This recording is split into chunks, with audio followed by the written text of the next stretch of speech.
Le passage de Matthieu 28, 18-20 rapporte le commandement de Jésus de faire des disciples de toutes les nations et inclut le baptême dans le processus de formation de ses disciples.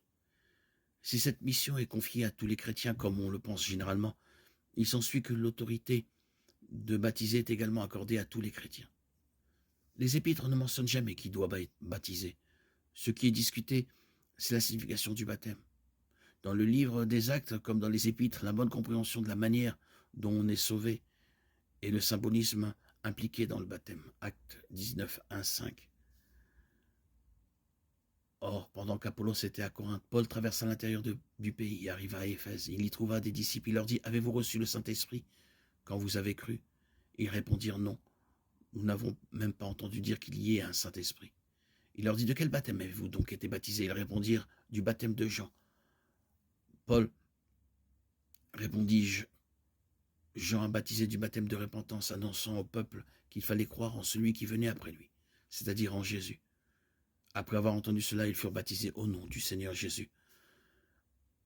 Que dirons-nous donc? Demeurions-nous dans le péché afin que la grâce abonde? Loin de là.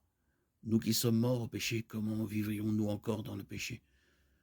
Ne savez-vous pas que nous tous qui avons été baptisés en Jésus-Christ, c'est en sa mort que nous avons été baptisés? Nous avons donc été ensevelis avec lui par le baptême en sa mort, afin que, comme Christ est ressuscité des morts par la gloire du Père, de même nous marchions, nous aussi, en nouveauté de vie. Car si nous sommes unis à lui par une mort semblable à la sienne, nous le serons aussi par une résurrection semblable à la sienne.